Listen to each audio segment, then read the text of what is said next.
ಹಾಂ ಸರ್ ನಮಸ್ತೆ. ನಮಸ್ಕಾರ ಬ್ರದರ್. ಸರ್ ಹೇಗಿದ್ದೀರಾ? ನಾನು ಚೆನ್ನಾಗಿದ್ದೀನಿ. ನಿಮ್ಮ ಬಸವೇಶ್ವರ ಎಂಟರ್ಟೈನರ್ಗೆ ಒಳ್ಳೆಯದಾಗಲಿ. ಯಾರೆಲ್ಲ ನೀವೆಲ್ಲ ವೀಕ್ಷಕರೆಲ್ಲ ವೀಕ್ಷಿಸುತ್ತೀರೋ ಬಸವೇಶ್ವರ ಎಂಟರ್ಟೈನರ್ನ ಸಬ್ಸ್ಕ್ರೈಬ್ ಮಾಡಿ ನೋಡಿ ಸ್ನೇಹಿತರೆ. ನಾನು ಕೂಡ ಬಿಗ್ ಬಾಸಿಂದ ಮುಗಿದಾದ್ಮೇಲೆ ಫಸ್ಟ್ ಟೈಮ್ ದಾವಣಗೆರೆ ಬಂದಿದ್ದೀನಿ. ಶುಭವಾಗಲಿ ನಿಮಗೆ. ಸರ್ ಅದೇ ನಾವು ಲಾಸ್ಟ್ ಟೈಮ್ ಬಂದಿದ್ವಿ ಸರ್, ಅಲ್ಲಿ ಬಂದಿದ್ವಿ ಅಕ್ಕರೆ ಕೇಳಿದ್ವಿ. 24-25 ದುರ್ಗಮ್ ನಬ್ಬಕ್ಕೆ ಸರ್ ಖಂಡಿತ ಬರ್ತಾರೆ, ನೀವು ಬಂದು ಭೇಟಿ ಆಗ್ರಿ ಅಂತ ಹೇಳಿದ್ರು. ಹೌದು. ನಾವು ಒಂದೇನಂತ ಹೇಳ್ತೇವೆ ಅಂದ್ರೆ ಸರ್, ಇವಾಗ ಬಿಗ್ ಬಾಸ್ ಸೀಸನ್ 12 ಸೀಸನ್ಗಳು ನಡೆದಿವೆ. ಅದ್ರ ಮಧ್ಯ ಕರ್ನಾಟಕ ದಾವಣಗೆರೆ ಭಾಗದಿಂದ ಯಾರು ಹೋಗಿರಲಿಲ್ಲ. ನೀವು ಬಿಗ್ ಬಾಸ್ ಸೀಸನ್ 12ಕ್ಕೆ ಹೋಗಿದ್ರಿ. ಹೇಗಿತ್ತು ಸರ್ ಎಕ್ಸ್ಪೀರಿಯನ್ಸ್? ಹೇಗಿತ್ತು? ಒಳ್ಳೆ ಎಕ್ಸ್ಪೀರಿಯನ್ಸ್. ಬಿಗ್ ಬಾಸ್ ಅಂತಂದರೆ ಒಂದು ಕೋಟ್ಯಾಂತರ ಅಭಿಮಾನಿಗಳೊಂದು ಪರಿತಪಿಸ್ತಾ ಇರ್ತಾರೆ. ಇಂಥ ಒಂದು ಬಿಗ್ ಬಾಸ್ಗೆ ನಮಗೂ ಕೂಡ ಒಂದು ಅವಕಾಶ ಸಿಕ್ಕರೆ ಸಾಕು ಅಂತಂದು ಸುಮಾರು ಒಂದು 7.5-8 ಕೋಟಿ ಜನಗಳಿದ್ದಾರೆ. ಅಂಥದ್ರಲ್ಲಿ ನನಗೊಂದು ಸಿಕ್ಕಿರೋದು ನನ್ನ ಪುಣ್ಯ. ನನ್ನ ಏನು ನಮ್ಮ ಉತ್ತರ ಕರ್ನಾಟಕ ಏನು ನಮ್ಮ ದಾವಣಗೆರೆ ಜಿಲ್ಲೆ ಇದಾರಲ್ಲ ಅವರ ಆಶೀರ್ವಾದ ಅಂತ ಹೇಳ್ತೀನಿ. ಅವ್ರ ಆಶೀರ್ವಾದನೇ ನನಗೆ ಸಿಕ್ತು ಅಂತ ಹೇಳ್ತೀನಿ ಇಂಥ ಒಂದು ಅವಕಾಶ. ಸರ್ ಎಷ್ಟು ವಾರ ಇದ್ರಿ? ಹೇಗಿತ್ತು ಎಕ್ಸ್ಪೀರಿಯನ್ಸ್ ನಿಮಗೆ? ಸರ್ ನಾನಲ್ಲಿ 1 ವಾರ ಇದ್ದೆ.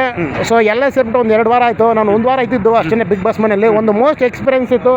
ಬಿಗ್ ಬಾಸ್ ಅಂದರೆ ಅಷ್ಟು ಈಸಿ ಅಲ್ಲ, ಅಲ್ಲಿ ವ್ಯಕ್ತಿಗತವಾಗಿ ಆಟ ಆಡಬೇಕಾಗುತ್ತೆ. ಒಳ್ಳೆ ಎಕ್ಸ್ಪೀರಿಯನ್ಸ್, ಮೋಸ್ಟ್ ಎಕ್ಸ್ಪೀರಿಯನ್ಸ್. ತುಂಬ ಒಳ್ಳೆ ಅನುಭವ ಆಯಿತು ಬಿಗ್ ಬಾಸ್. ಅದೇ ನಾವು ಸರ್ ಈಗ ಏನಂದರೆ ಬಿಗ್ ಬಾಸ್ ಸೀಸನ್ 12 ಗೆಲ್ಲೋದು ಸೋಲೋದು ಮುಖ್ಯ ಅಲ್ಲ, ಅಲ್ಲಿ ಹೋಗ್ತಕ್ಕಂಥದ್ದು ಪುಣ್ಯ. ನಮ್ಮ ಬೆಣ್ಣೆನಗರಿಂದ ನೀವು ಹೋಗಿದ್ದೀರಾ, ತುಂಬಾ ಖುಷಿ ಆಯಿತು. ಹೆಂಗೆ ಸರ್ ಸ್ಪರ್ಧಿಗಳ ಒಡನೆ ನಿಮ್ಮ ಒಂದು ಒಡನಾಟ ಹೇಗಿತ್ತು?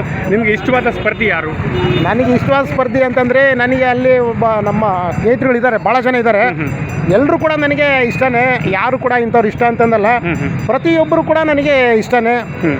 ನಮ್ಮ ಇವಾಗ ಗೆದ್ದಿರೋದು ಗಿಲ್ಲಿ ಅವರು, ಗಿಲ್ಲಿ ಅವ್ರಿಗೆ ಇವಾಗಲಿಂದನೇ ಅವ್ರಿಗೊಂದು ನಾನು ಅವಲ್ಲೇ ಹೇಳಿದ್ದಾರೆ, ಒಂದು ಆರ್ಥಿಕ ಶುಭಾಶಯಗಳು ಕೋರಿದ್ದೆ. ಸೊ ನನಗೆ ಯಾರು ಸ್ಪರ್ಧಿಗಳಿದಾರೋ ಅಷ್ಟು ಕೂಡ ಇಷ್ಟ ನನಗೆ. ಅದೇ ಸರ್, ನೀವು ಹೆಂಗೆ ಗೊತ್ತಾ ಸರ್, ನಾವು ನೋಡಿ ಅಬ್ಸರ್ವ್ ಮಾಡಿದ್ವಲ್ಲ, ಸೋಲು ಗೆಲುವು ಆಮೇಲೆ ವ್ಯಕ್ತಿಗತವಾಗಿ ನಾವೆಲ್ಲರಿಗೂ ಒಳ್ಳೆಯರಾಗಿ ಹೋಗ್ಬೇಕನ್ನೋ ಒಂದು ಒಳ್ಳೆ ಭಾವನೆಯಿಂದ ನೀವು ಮಾಡಿದ್ರಿ ಸರ್. ಹೌದು. ನಿಜಕ್ಕೂ ನಿಮಗೆ ಸುದೀಪ್ ಸರ್ ಜೊತೆಗೆ ನಿಮ್ಮ ಎಕ್ಸ್ಪೀರಿಯನ್ಸ್ ಹೇಗಿತ್ತು? ಸರ್ ಸುದೀಪ್ ಸರ್ ಜೊತೆಗೆ ಒಂದು ಒಳ್ಳೆ ಎಕ್ಸ್ಪೀರಿಯನ್ಸ್ ಅಂತಂದರೆ, ದೊಡ್ಡ ಸೂಪರ್ ಸ್ಟಾರ್ ನಮ್ಮ ಕಿಚ್ಚ ಸುದೀಪ್ ಸರ್ ಅವರು, ಅಭಿನಯ ಚಕ್ರವರ್ತಿ ಕಿಚ್ಚ ಸುದೀಪ್ ಸರ್ ಅವರು, ಅವ್ರ ಜೊತೆಗೆ ಮಾತಾಡ್ತಿರೋದೇ ನನ್ನ ತುಂಬ ಒಂದು ಖುಷಿ ಆಗೋಯ್ತು. ಅವ್ರು ಎಷ್ಟು ಒಂದು ನಿಷ್ಕಲ ಮನಸ್ಸು ವ್ಯಕ್ತಿ ಅಂದರೆ ಸುದೀಪ್ ಸರ್ ಅವರು. ನಾವು ಏನಾದರೂ ಕಲ್ತಿದ್ದೀನಿ ಅಂತಂದರೆ ಒಂದು ಮಾತು ಸುದೀಪ್ ಸರಿಂದ. ಯಾಕಂದರೆ ನಮ್ಮ ಎದುರುಗಡೆ ಇರ್ತಕ್ಕಂಥ ವ್ಯಕ್ತಿ ದೊಡ್ಡವನೇ ಆಗಿರಲಿ ಚಿಕ್ಕವನಾಗಿರಲಿ, ಫಸ್ಟು ನಾವು ಗೌರವ ಪಡಿಬೇಕಂದ್ರೆ ನಾವು ಬೇರೆಯವ್ರಿಗೆ ನಾವು ಎಷ್ಟೇ ಕೋಟಿ ಸಂಪಾದನೆ ಮಾಡಿರಲಿ, ₹1 ಕೊಡೋಕ್ಕಾಗದೇ ಇರ್ಬೋದು, ನಮ್ಮ ಎದುರುಗಡೆ ಯಾರು ಮಾತಾಡ್ತಿರ್ತಾರೋ ಅವ್ರಿಗೆ ಗೌರವ ಕೊಟ್ಟು ಮಾತಾಡೋದನ್ನು ಕಲಿಬೇಕಂತ ಕಲ್ತಿದ್ದೆ ನಾನು ಸುದೀಪ್ ಸರಿಂದ. ನೀವು ನೋಡಿರಬೇಕು ಬಿಗ್ ಬಾಸ್ ಸ್ಪರ್ಧಿಗಳಲ್ಲಿ ಎಲ್ಲರೂ ಚಿಕ್ಕವರೇ ಇದ್ದರು. ಎಲ್ರಿಗೂ ಕೂಡ ಎಷ್ಟು ಗೌರವಪೂರ್ವಕವಾಗಿ ನಮ್ಮ ನಿಮ್ಗಿಂತ ವಯಸ್ಸಲ್ಲಿ ಚಿಕ್ಕವರೇ ಅಲ್ಲ, ಎಲ್ಲರೂ ಅಲ್ಲ. ನಾನು ಹೇಳ್ತಿರೋದು ನಮ್ಮ ಕಿಚ್ಚ ಸುದೀಪ್ ಸರ್ ಬಗ್ಗೆ ಹೇಳ್ತಿರೋದು. ಏನಂತಂದರೆ ಅಲ್ಲಿ ಸ್ಪರ್ಧಿಗಳಿಗೆ ಎಲ್ರಿಗೂ ಅವರು ಗೌರವ ಕೊಟ್ಟು ಮಾತಾಡ್ತಾ ಇದ್ರು. ಅಲ್ಲಿ ವಿಷಯ ಕಲ್ತಿದ್ದೇನೆಂದರೆ ನಾವು ಪ್ರತಿಯೊಬ್ಬರಿಗೂ ಗೌರವ ಕೊಟ್ಟು ಮಾತಾಡ್ಬೇಕನ್ನೋದನ್ನು ನಾನು ಕಿಚ್ಚ ಸುದೀಪ್ ಸರಿಂದ ಕಲಿತೆ ಅಂತ ಹೇಳ್ತಾ ಇದ್ದೀನಿ. ಆಮೇಲೆ ಸರ್ ಗಿಲ್ಲಿ ಅವ್ರ ಜೊತೆಗೆ ನಿಮ್ಮ ಫ್ರೆಂಡ್ಶಿಪ್ ಹೇಗಿತ್ತು? ಗಿಲ್ಲಿ ಮತ್ತು ರಕ್ಷಿತಾ ಅವ್ರ ಜೊತೆಗೆ, ಕಾವ್ಯ ಅವ್ರ ಜೊತೆಗೆ ಒಳ್ಳೆ ಎಕ್ಸ್ಪೀರಿಯನ್ಸ್ ಆಯಿತು. ಯಾಕಂದರೆ ಈಗ ಇದು ಬಿಗ್ ಬಾಸ್ 12 ಸೀಸನ್ ಬಂದ್ಬಿಟ್ಟು ಒಂಟಿ ಮತ್ತು ಜಂಟಿ ಅಂತ ಕಾನ್ಸೆಪ್ಟ್ ಇತ್ತು. ನಾನು ಜಂಟಿಯಾಗಿ ಹೋಗಿದ್ದು, ನಮ್ಮ ಆರ್ಜೆ ಅಮಿತ್ ಜೊತೆಗೆ ನಾನು ಜಂಟಿಯಾಗಿ ಹೋಗಿದ್ದು. ಗಿಲ್ಲಿ ಮತ್ತು ಕಾವ್ಯ ಒಂದು ಜಂಟಿಯಾಗಿ ಹೋಗಿದ್ರು. ಆಮೇಲೆ ರಕ್ಷಿತಾ ಅವರು ಒಬ್ಬರೇ ಬಂದಿದ್ರು. ಒಂದು ಒಳ್ಳೆ ಎಕ್ಸ್ಪೀರಿಯನ್ಸ್ ಇತ್ತು ನನಗೆ, ಇದು ಸಾಕಷ್ಟು ಅನುಭವ. ಆಮೇಲೆ ಇದು ಸರ್ ಈಗ ಹೆಂಗಂದ್ರೆ ನಮ್ಮ ಡಾಕ್ ಸತೀಶ್, ಈಗ ಅವ್ರ ಬಗ್ಗೆ ಏನು ಹೇಳ್ತೀರಾ? ಸರ್ ಡಾಕ್ ಸತೀಶ್ ಅವರು ಭಾಳ ಒಳ್ಳೆಯವರು. ಅವರು ವ್ಯಕ್ತಿಗತವಾಗಿ ತುಂಬ ಒಳ್ಳೆ ಮನುಷ್ಯ. ಅವರು ಏನು ಸ್ಟೇಟ್ಮೆಂಟ್ ಹೇಳ್ತಾರಲ್ಲ, ಆ ಸ್ಟೇಟ್ಮೆಂಟು ಜನಗಳಿಗೆ ಒಂದು ಸ್ವಲ್ಪ ಇರ್ಸು ಮುರ್ಸಾಗುತ್ತೆ. ಹೌದು, ಏನಪ್ಪ ಇವರು ಮಾತೆತ್ತಿದ್ರೆ ಲಕ್ಷ ಹೇಳ್ತಾರೆ ಅಂತ ಹೇಳ್ಬಿಟ್ಟು ಒಂದು ಇರ್ಸು ಮುರ್ಸಾಗುತ್ತೆ. 100 ಕೋಟಿ ನಾಯಿ ಅಂತಾರೆ, 2-3 ಲಕ್ಷ ರೂಪಾಯಿ ಶರ್ಟ್ ಅಂತಾರೆ, 10 ಲಕ್ಷ ರೂಪಾಯಿ ಕೇಕ್ ಅಂತಾರೆ. ಆ ವಿಚಾರವಾಗಿ ನೀವೇನು ಹೇಳ್ತೀರಾ ಸರ್? ನಾನು ನೋಡಿ ಒಂದು ನಿಮಿಷ ಚೇತಸ್, ಹಂಗೆ ಹಿಂದ್ಕೋಗಪ್ಪ, ಹಿಂದ್ಕೋಗ. ಹಿಂದಿಂದ ಮಾಡು. ನೋಡಿ, ಅವರು ಮಾತೆತ್ತಿದ್ರೆ ಒಂದು 100 ಕೋಟಿ ನಾಯಿ ಅಥವಾ ಒಂದು 2 ಲಕ್ಷ ಶರ್ಟ್ ಅಂತ ಹೇಳ್ತಾರೆ ಅಂತಂದರೆ ಅದು ಅವ್ರು ಹೇಳೋದು ವರ್ತ್ ಅಂತ ಹೇಳ್ತಾರೆ. ಅವರು ವರ್ತ್ ಅಂದರೆ ಅವ್ರ ಕೈಲಿದ್ದಾಗ ಅದು 100 ಕೋಟಿ ಡಾಗ್ ವರ್ತ್ ಅಂತ ಹೇಳ್ತಾರೆ. ಅದು ಕೆಲವರಿಗೆ ಅರ್ಥ ಮಾಡ್ಕೊಳ್ಳೋದು ಸ್ವಲ್ಪ ಕಷ್ಟ ಆಗಿದೆ, ಕಷ್ಟ ಅನಿಸುತ್ತೆ. ಆಮೇಲೆ ರಕ್ಷಿತ್ ಅವರು ನಿಮಗೆ ಕರಿಬಸಪ್ಪ ಅನ್ನಕ್ಕೆ ಹೋಗಿ ಕರಿಬೇವು ಸೊಪ್ಪು ಅಂದ್ಬಿಟ್ರು.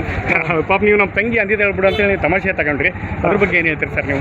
ಸರ್ ಈಗ ನೋಡಿ, ಏನಾದರೂ ಒಂದು ಮಾತಾಡ್ತಾರಂತಂದರೆ ಎಲ್ಲರೂ ನಮ್ಮನ್ನು ದೇವ್ರ ರೂಪದಲ್ಲಿ ಮಾತಾಡ್ತಾರೆ. ನಾನು ಬಿಗ್ ಬಾಸ್ ಮನೆಯಲ್ಲಿ ಫೈನಲ್ವರೆಗೂ ಇರಲಿಲ್ಲ, ಅರ್ಥ ಆಯ್ತಾ? ಆ ಸಂದರ್ಭದಲ್ಲಿ ರಕ್ಷಿತಾ ಬಂದು ಫಿನಾಲೆ ದಿನ ಫೈನಲ್ ಎಲ್ಲ ಗಿಲ್ಲಿ ಎಲ್ಲ ಗೆದ್ದ ಆದಮೇಲೆ ರಕ್ಷಿತಾ ಅವರು ಒಂದು ಸ್ಟೇಟ್ಮೆಂಟ್ ಕೊಡುವಾಗ ಕರಿಬಸಪ್ಪರ ಬಗ್ಗೆ ಏನು ಹೇಳ್ತೀರ ಅಂದಾಗ ಅವರು ನಮ್ಮ ಕರಾವಳಿಯ ಕರುನಾಡಿನ ಕಣ್ಮಣಿ ರಕ್ಷಿತಾ ಶೆಟ್ಟಿ ಅವರು ನಮ್ಮ ಕನ್ನಡ ಭಾಷೆನ ಭಾಳ ಬಳಸೋದ್ರಿಂದ ಕರಿಬಸಪ್ಪ ಅನ್ನೋದು ಕರಿಬೇವು ಸೊಪ್ಪು ಅಂತ ಹೇಳಿದ್ರು. ಅದು ಪರಮಾತ್ಮನ ರೀತಿ ನುಡಿಸಿದ್ದಾರೆ ಸರ್. ಆಮೇಲೆ ಪಾಪ ಎಷ್ಟು ನೀವು ನೀವು ಅಂದ್ರೆ ಭಾಳ ಅದು ನಮ್ಮ ತಂಗಿ ಅಂದಿದ್ದಾಳೆ ಬಿಡಿ ಅಂದ್ರೆ ಹೌದು. ಆ ಕರಿಬೇವು ಸೊಪ್ಪು ನನಗೆ ಭಾಳ ಇಷ್ಟ ಆಯ್ತು. ಕರಿಬೇವು ಸೊಪ್ಪು ಅಂದಿರೋದ್ರಿಂದ ನನಗೆ ಸ್ವಲ್ಪ ಪಬ್ಲಿಸಿಟಿ ಸಿಕ್ತು. ನೋಡಿ ಸರ್, ನೀವು ಇಷ್ಟು ಇದನ್ನ ತಗೊಂಡ್ಬಿಟ್ರಿ. ಪಬ್ಲಿಸಿಟಿ ಸಿಕ್ತು. ಚೇತಸ್ ಮುಂದೆ ಪಬ್ಲಿಸಿಟಿ ಸಿಕ್ತು. ಕರಿಬೇವು ಸೊಪ್ಪು ಅಂದೇ ಹೋಗಿದ್ರೆ ಬಿಗ್ ಬಾಸ್ ಫಿನಾಲೆ ದಿನ ಕರಿಬೇವು ಸೊಪ್ಪಿನ ವ್ಯಾಲ್ಯೂ, ಕರಿಬೇವು ಸೊಪ್ಪು ಎಷ್ಟು ಪ್ರಾಮುಖ್ಯತೆ ಅನ್ನೋದು ಗೊತ್ತಾಗ್ತಿದ್ದಿಲ್ಲ. ಈಗ ನೀವು ಒಂದು ಮಸಾಲೆಗೆ ಏನಾರು ಒಂದು ಹಾಕ್ತೀರ ಅನ್ಕೊಳ್ಳಿ, ಕರಿಬೇವು ಸೊಪ್ಪು ಇಲ್ಲ ಅಂದರೆ ಒಗ್ಗರಣೆಗೆ ಕಂಪ್ಲೀಟ್ ಆಗೋದೇ ಇಲ್ಲ. ಅದು ಕರಿಬೇವು ಸೊಪ್ಪಿಂದ ಎಷ್ಟು ಮುಖ್ಯ ಉಪಯೋಗಗಳಿದವೋ ಅದನ್ನ ಅವರು ತಿಳಿಸ್ಕೊಟ್ರು ನಮ್ಮ ರಕ್ಷಿತಾ ಶೆಟ್ಟಿ ಅವರು. ಅವರಿಗೆ ಈ ಮೂಲಕ ಅವರಿಗೆ ಧನ್ಯವಾದಗಳನ್ನು ತಿಳಿಸ್ತೀನಿ ಕರಿಬೇವು ಸೊಪ್ಪು ಅಂದಿದ್ದಕ್ಕೆ. ಅದರಿಂದ ಒಂದು ಗುರುತಿಸುವಂಥ ಒಂದು ಕೆಲಸ ಆಯಿತು. ಈಗ ಸರ್ ನಾನು ಒಂದು ಮಾತು ಹೇಳ್ತೇನೆ ಸರ್, ಬಿಗ್ ಬಾಸಲ್ಲಿ ಗೆದ್ರು ರಕ್ಷಿತಾ ಫೈನಲ್ ಆದರು. ಆದರೆ ವ್ಯಕ್ತಿಗತವಾಗಿ ನೀವು ಗೆದ್ದಿದ್ದೀರಾ ಅಂತೇಳಿ ನನ್ನ ಒಂದು ಭಾವನೆ. ಈ ಮಾತಿಂದ ಆಗಿರ್ಬೋದು, ಬಿಗ್ ಬಾಸಲ್ಲಿ ನೀವು ನಡ್ಕೊಂಡು ರೀತಿಯಿಂದ ಆಗಿರ್ಬೋದು, ವ್ಯಕ್ತಿಗತವಾಗಿ ನಮ್ಮ ಬೆಣ್ಣೆನಗರಿಯ ಕರಿಬಸಪ್ಪ ಸರ್ ಗೆದ್ದಿದ್ದಾರೆ ಅಂತ ನಾನು ಹೇಳಬಲ್ಲೆ. ಸರ್ ಅದ್ರ ಬಗ್ಗೆ ಏನು ಹೇಳ್ತಾರೆ ಸರ್? ಸರ್ ಅದು ನಮ್ಮ ಉತ್ತರ ಕರ್ನಾಟಕದ ಒಂದು ನಮ್ಮ ಜನತೆ ಏನಿದಾರಲ್ಲ ಅವ್ರ ಒಂದು ದೊಡ್ಡ ಗುಣ. ಯಾಕಂದರೆ ಸೋಲು ಗೆಲುವು ಶಾಶ್ವತವಲ್ಲ. ನಾವು ಆಟದಲ್ಲಿ ಗೆಲ್ಲೋದು ಮುಖ್ಯ ಅಲ್ಲ.